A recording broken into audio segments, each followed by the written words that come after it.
우리는 특별한 성탄절을 맞이했습니다. 보통 성탄절이라고 하면 성탄 전야 행사가 꽃이죠. 25일보다는 24일 저녁을 즐거움으로 보냈습니다. 저녁에 과거 같으면 저녁에 이제 성탄 발표회를 하고요. 성탄 발표회가 끝나면 부서별로 흩어져서 또 레크레이션도 하고 교제를 하죠. 그 새벽까지 선물 교환식도 하고 그러다가 새벽이 되면 떡국 한 그릇 먹고 이제 사람이 다 흩어져서 성도들의 가정마다 찾아다니면서 그 문 앞에서 찬송을 부르고 축복하며 예수님의 이 땅에 오심을 알리곤 했습니다. 그러면 그 가정에서는 선물을 준비했다가 선물을 주면 또 우리가 선물을 바리바리 받아가지고 교회에 와서 그걸로 또 교제를 나누거나 어려운 이웃을 돕거나 했죠. 그리고 정작 25일 성탄 감사 예배 때는 대부분 꾸벅꾸벅 좁니다. 이제 밤을 지새우고 이 축제를 했기 때문에 당일날 예배 때는 상당히 조는 사람들이 많이 있었죠. 그런데 올해 우리는 모일 수 없는 상황이 되었습니다. 오늘 예배도 각 가정에서 예배를 드리고요. 성탄 전야 행사도 가정에서 온라인상으로 우리가 하게 되었습니다. 그나마 인터넷이 가능하고 스마트폰을 활용할 수 있는 분들은 온라인으로 어떤 예배의 형식을 갖춰서 예배를 드릴 수 있지만 그도 할 수 없는 분들은 그것도 안 되는 분들은 사실 예배를 드릴 수 없는 상황이 된 것입니다. 물론 우리만 어려움을 겪고 있는 것은 아닙니다. 오랫동안 계속된 이 코로나 상황 때문에 그리고 연말연시 특별 단속 기간까지 겹쳐서 사회 전반이 어려움을 호소하고 있습니다. 자영업자들 정말 힘들죠. 사실 자영업자들이 성탄절과 연말에 겹쳐서 장사를 좀 해야 되는데 모이지 못하니까 어려움을 겪고 있습니다. 또 맞벌이 부부 하시는 분들도요. 맞벌이 부부 하시는 분들도 자녀들이 집에 머물게 되니까 부모가 다 직장에 나가며 그 자녀들에 대해서 계속 마음이 쓰이니까 그 또한 어렵습니다. 의료진들은 말할 것도 없고요. 어느 분야 어디든지 사실 오늘 예수님 성탄 기념일이잖아요. 일종의 생일 축하를 하는 날이잖아요. 생일 축하. 근데 우리가 마음껏 모여서 생일 축하를 할 수 없는. 근데 일반인들도 그렇죠. 결혼도 온전히 못하고 장례도 온전히 못하고 또 모임도 온전히 못하고 연말 되면 송별회라고 그래가지고 하는데 그것도 온전히 할 수 없는 사회가 전반적으로 어려움을 겪고 있습니다. 그런데 이 또한 지나가리라 생각됩니다. 이 또한 지나가겠죠. 2000년 전에 예수님이 이 땅에 오실 때 예수님은 고난 중에 태어나셨습니다. 이 호적을 하라는 국가적인 명령이 있어서 예수님이 나사렛에 머물고 있다가 이 호적을 해야 되는 동네인 유대 땅 베들레헴으로 이제 가신 거거든요. 근데 온 국민들이 다 이동을 하니까 그 지역에 여간에 머물 곳이 없었습니다. 그 방이 없는 거죠. 그래서 예수님이 여간 안에서 태어나지 못하고 말구유에서 태어나자마자 말구유에 눕히게 되었습니다. 그러니까 어떻게 보면 인생의 제일 밑바닥에 시작한 거죠. 가장 밑바닥에서 예수님은 시작을 하셨습니다. 어린 시절 이곳저곳으로 도망 다니셨습니다. 동방박사들이 와가지고 이 나라에 왕이 태어났다고 이야기를 했기 때문에 헤롯이 예수님을 죽이려고 했죠. 갓난 아이 때부터 부모님과 함께 애굽으로 피신을 가야 했습니다. 애굽으로 피신한 생활이 그렇게 쉽지는 않았겠죠. 애굽에 다른 나라로 도망을 간 건데 얼마나 쉬웠겠습니까? 힘든 시절을 보냈을 겁니다. 어린 시절은 가난하고 힘들었습니다. 살았던 나사렛이라는 동네 자체가 가난한 동네입니다. 우리도 그런 거 있잖아요. 무슨 동 그러면 그 동네는 좀 잘 사는 동네. 무슨 동 그러면 그 동네는 좀 못 사는 동네. 이게 나눠지는 경우가 있잖아요. 대도시로 갈수록 그런 게 심하죠. 근데 나사렛 그러면 제일 가난한 사람들 사는 동네였습니다. 예수님은 어린 시절부터 가난하게 보내셨어요. 아버지가 일찍 돌아가신 것 같아요. 그러니까 아버지 없이 어머니 밑에서 자랐고 장남으로서 가정의 생계를 책임져야 되는 어려운 시절들을 보내셨음을 알 수가 있습니다. 우리 인생이라는 것 자체가 그런 것 같아요. 고난이 없는 삶은 없죠. 모든 사람에게는 고난이 찾아오는, 국가적으로 봤을 때도 그렇죠. 우리 나라도 그렇잖아요. 한때는 나라를 빼앗기고 또 전쟁이 일어나고 전쟁이 끝나고 나니까 배고프고 이 힘든 이 시절들을 우리 국가적으로 보냈죠. 개인도 그렇습니다. 개인적으로 우리는 살면서 별일을 다 겪습니다. 아마 우리 성도님들도 한두 번쯤은 죽을 고비를 한번 넘겼을 거예요. 사고가 날 뻔했다거나 뭐 질병이 찾아왔다거나 해서 고비를 넘기죠. 사랑하는 사람을 먼저 떠나보내야 되는 아픔과 슬픔을 겪기도 합니다. 우리 삶에는 이별이 없을 수는 없습니다. 언젠간 우리 다 헤어질 거예요. 지금 앉아있는 여러분도 언젠간 다 헤어질 거예요. 지금 가정에서 예배드리는 성도님들, 그 부모, 자식, 부부간에도 언젠가는 헤어질 거예요. 그러니까 우리 옆 사람하고 한번 인사해요. 있을 때 잘해. 있을 때 잘해.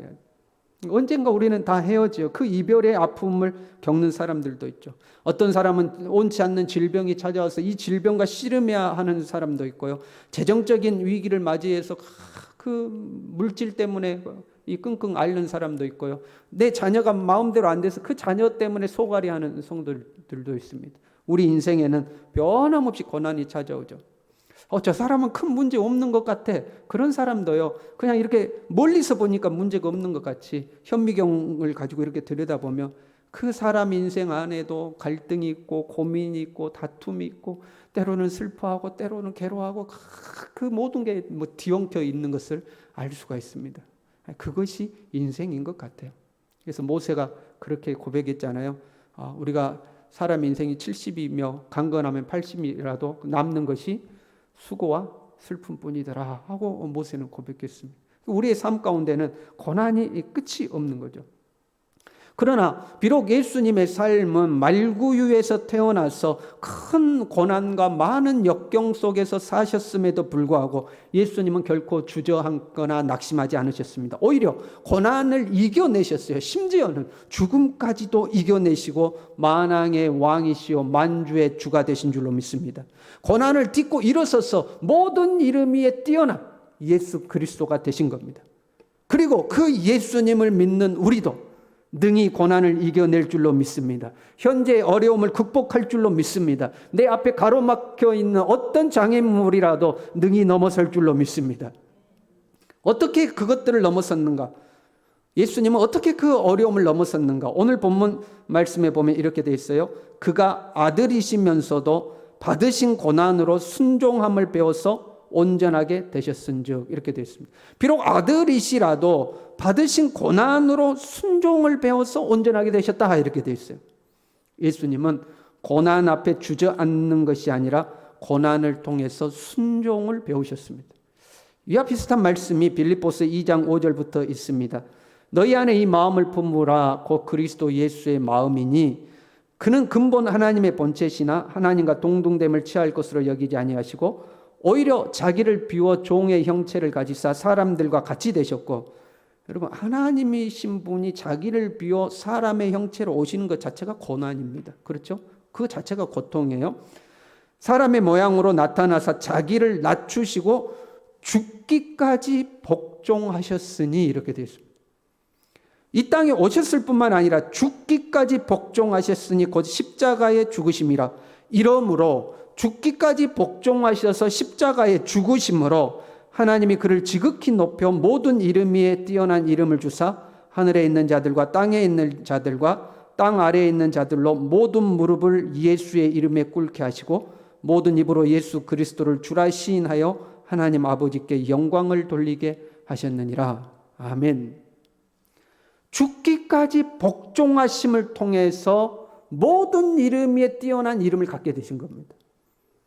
가장 밑바닥에서 고난의 삶을 시작하셨던 주님이 모든 이름 위에 뛰어난 이름을 갖게 되신 것은 고난을 통하여 순종을 배우셨기 때문에 죽음의 자리에서까지 복종하셨기 때문에 가능하다고 말씀하고 있는 겁니다. 보통 자녀들은 말을 안 듣죠. 부모 말을. 우리 애들도 그런 것 같아요. 말을 한편으로는 잘 듣는데 그래도 부모가 볼 때는 마음에 안 든 부분이 있어요. 자녀들은 말을 안 들어요. 가령 여러분 지금처럼 이제 추운 겨울이 되면 남자아이들은 덜 하는데 여자아이들 중에 그런 아이들 있잖아요. 멋을 부려. 멋을. 치마도 짧게 하고. 그래서 부모님들이 야 춥다. 따뜻하게 입어라. 괜찮아요. 추워. 좀 따뜻하게 입어. 스타킹도 두꺼운 거 신고 발토시도 좀 하고 해도 안 하죠. 애들은 안 하죠. 싫어. 그 막 밖에 나갔어요. 그랬더니 진짜 추워 죽겠어요. 오돌오돌 떨어요. 그러면 속으로 엄마가 따뜻하게 입으라 할 때 입을 걸. 그 생각을 조금은 하겠죠. 만약에 부모님 말을 안 듣고 갔는데도 아무렇지도 않아요. 그러면 그런 생각 안 할 거 아니에요?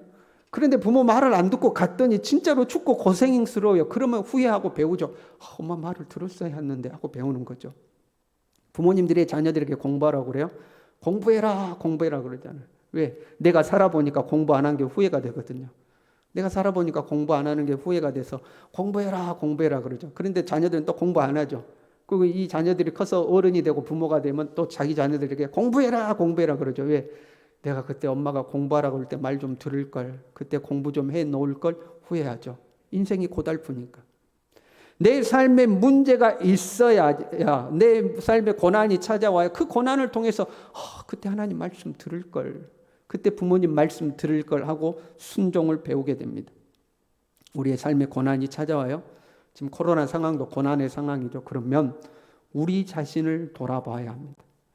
내가 하나님의 말씀에서 어긋난 것은 없는지, 하나님 뜻에서 어긋난 것은 없는지 내 자신을 돌아보아야 순종을 배우게 됩니다. 우리 사회는 자꾸 책임을 남에게 전가시키려고 그래요. 너 때문이다. 누구 때문이다. 코로나가 이렇게 된 것은 누구 때문이다 하고 서로에게 책임을 전가하고 비난하려고만 하죠. 그러나 우리 신앙인은 그래서는 안 됩니다. 문제는 하나님 앞에서 내 자신을 돌아봐야 되는 거예요. 이 고난을 통해서 나는 하나님 앞에 무엇을 순종해야 되는가? 내가 하나님 앞에 잘못한 게 무엇인가 하고 자기 자신을 돌아보는 거죠. 물론 이 근본적인 원인을 찾고 치유책을 찾는 것도 중요해요. 그러나 우리는 신앙인이기 때문에 신앙인은 영적인 원인을 찾는 겁니다. 하나님의 말씀에서 벗어난 게 뭔가? 나는 이 고난을 통해서 하나님 앞에 무엇을 배워야 하는가? 이렇게 스스로를 돌아볼 수 있어야 됩니다. 저희가 학교 다닐 때는 체벌이 있었어요. 그 선생님들이 막 매를 상당히 엄하게 때렸습니다. 엄하게 때렸어요. 그래서 잘못하면 매 맞는 게 우리 때는 당연한 거였거든요. 그래서 제가 잘못했어요. 선생님 나와 엎드려 받쳐 해가지고 매질을 합니다. 그 매질을 하면 그 매를 맞는 동안 제가 뭘 생각해야 돼요? 내가 잘못했구나. 이렇게 하면 매를 맞는구나. 다시는 이런 나쁜 짓을 안 해야겠다 하고 깨닫고 돌이켜야 되죠. 그런 학생이 있는가 하면 어떤 애들은 매를 맞아도 때리려면 때려라. 선생님 때려봐야 나는 나 할 일 그대로 할 거다 하고 매를 맞고도 변하지 않는 학생도 있습니다. 그러니까 고난을 통해서 자기의 잘못된 삶을 돌이키는 사람이 있는가 하면 고난을 당했음에도 불구하고 돌이키지 않고 그냥 그렇게 사는 사람이 있는 거예요. 고난을 통해서 순종을 배우지 않으면 그 고난이 헛수고가 되는 겁니다. 그런데 예수님께서 고난을 통해서 순종을 배웠다는 의미는 내가 하나님의 말씀에 어긋나서 고난이 찾아왔어요. 그러니까 그 고난을 통해서 내가 하나님 말씀대로 살아야겠구나 하고 순종을 배웠다. 그 정도의 의미가 아닙니다. 예수님께서 고난을 통하여 순종함을 배웠다는 것은 한 차원 더 높은 수준의 겁니다. 순종하기 힘든 문제. 그게 이제 고난의 순간이죠. 내가 순종하기 힘든 문제, 더 큰 문제가 놓일 때마다 그 문제 앞에서 내 뜻이 아닌 하나님의 뜻대로 순종하기를 배웠다는 의미입니다. 예를 들면 이래요. 저희 가정에서는 아이들에게 핸드폰 사용 시간에 제한을 두고 있습니다. 하루에 2시간으로 제한을 두고 있어요. 그래서 2시간이 되면 핸드폰이 잠기게 됩니다. 2시간을 다 채우면 핸드폰을 사용하지 못하게 돼 있죠. 조건을 거는 거죠. 야, 네 하루 2시간만 핸드폰 하면 내가 핸드폰을 사주겠다. 그러면 이제 2시간 만 하는 걸로 하고 핸드폰을 하려죠. 그럼 2시간 하는 걸 순종을 해야 되겠죠. 좀 지났더니 부모님이 이렇게 이야기해요. 하루 2시간 핸드폰이고 더불어서 공부도 하루 2시간 이상 해야 된다. 힘든데 할 거야 말 거야. 힘들지만 알았어요 할게요 하고 더 힘든 조건에 순종을 하게 되죠. 조금 더 지나면 핸드폰 하루에 1시간이요. 공부는 하루에 3시간이다. 선생님 그런 법이 어디 있어. 할 거야 안 할 거야. 처음 조건보다 더 안 좋아졌지만 얘들한테는 그게 고난입니다. 핸드폰 못하게 하면 그보다 더 큰 고난이 없어요. 근데 알았어요. 엄마가 시키니까 그대로 할게요 하는 거죠. 갈수록 조건이 더 까다로워져서 내 삶을 힘들게 하지만 그때마다 순종하는 것을 배운다, 이런 의미인 겁니다. 성령께서 우리에게 감동을 주셔요. 감동을 주셔서 야, 네 하루 30분 경건생활 살아야 되지 않겠냐? 그래요 주님, 내가 하루에 30분은 하나님 앞에 말씀 보고 기도하는 시간 가질게요 하고 하루 30분 시간을 정해서 말씀 보고 기도하는 시간을 갖습니다. 조금 지나니까 성령께서 감동을 주시기를 야, 그래도 하루에 1시간은 해야 되지 않겠냐? 하루 1시간은 1시간 내려면 상당히 힘든데 그래도 1시간은 경건생활을 해야자고 자꾸 감동을 주셔요. 그래요 주님, 순종하겠습니다. 그럼 하루 1시간 말씀 보고 기도하겠습니다. 그러고 하는 거예요. 좀 지났더니 주님이 또 뭐라고 그래요? 하루에 2시간은 해야 되지 않겠냐? 그러면 와, 하나님 어떻게 하루에 2시간을? 자꾸 하나님께서 내 삶에 더 어려운 과제를 주시지만 그때마다 순종하는 것을 배우는 거예요. 여러분에게 하나님이 감동을 주시는 거예요. 어려운 이웃을 봤어요. 추운 겨울날 옷이 따뜻하지 못하고 그런 이웃을 봤어요. 마음에 감동이 찾아왔어요. 야, 네 집에 네 안 입고 있는 옷 있잖아. 그거 네 옷장에 걸려 있는 그 옷 있잖아. 그거 저 사람에게 주어라. 그래, 내가 안 입는 옷이니까 뭐 주자고 드렸어요. 그거 할 수 있겠죠, 여러분? 좀 지났는데 또 마음에 감동이 왔어요. 네가 입고 있는 그 옷, 네가 입고 있는 그 옷 벗어서 줘라. 벗어서 줘라. 아유, 하나님 이거 오래 샀는데 야, 네가 입고 있는 그 옷 줘라. 순종함을 배우는 거죠. 순종이 됐어요. 조금 더 갔더니 또 주님이 야, 네 옷 살려고 모아놓은 돈 있지 그거. 그 옷 살려고 모아놓은 돈 있지. 그거 어려운 이웃 도와주자.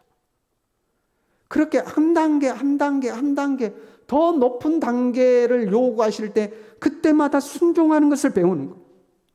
예수님은 어느 때까지요? 야, 아들아, 인류를 구원하기 위해서 네가 사람의 몸을 입고 이 세상에 내려가라. 순종하겠습니다 하고 내려왔어요. 그리고 이 땅에서 고난당하고 어디까지 순종하셨냐면 야, 인류를 위해서 네가 십자가에서 죽어야겠다. 그 문제 앞에 예수님은 심한 통곡과 눈물로 간구와 소원을 올렸다고 그랬어요. 땀방울이 빗방울이 되도록 하나님 이것만큼은 내게 피해가도록 하면 안 됩니까? 하고 기도하신 거예요. 그러나 마지막에 순종을 배운 거죠. 순종하신 거예요. 그 순종을 통해서 예수님은 만왕의 왕이시오 만주의 주시오 우리의 구세주가 되신 줄로 믿습니다. 예수님은 가장 낮은 곳으로 오셔서 심한 고난 속에 사셨어요. 그럼에도 불구하고 이 고난을 이겨내신 것은 순종을 통해서요. 그리고 이렇게 이야기해요. 자기에게 순종하는 자에게 영원한 구원이 되시고, 예수님이 순종의 삶을 통해서 고난을 이겨내셨던 것처럼 예수님에게 순종하는 우리에게 예수님은 영원한 구원이 되신다고 말씀하고 있는 겁니다. 어떻게 고난을 이겨나갈 것인가? 이 고난을 통해서 우리는 순종을 배워야 하는 겁니다. 여러분 힘드시죠? 힘을 내시길 바랍니다. 힘을 내시길 바랍니다. 다 지나갈 줄로 믿습니다. 힘들다고 도망가는 것이 아니라 힘들수록 순종해야 합니다. 힘들수록 주의 말씀대로 살아야 됩니다. 일상의 모든 순간을 주님의 말씀대로 살려고 노력해야 합니다. 그러면 회복해 하시는 예수 그리스도의 은혜가 우리의 삶 가운데 찾아올 줄로 믿습니다. 우리 모두 순종의 사람으로 살 수 있기를 바랍니다. 함께 기도하겠습니다.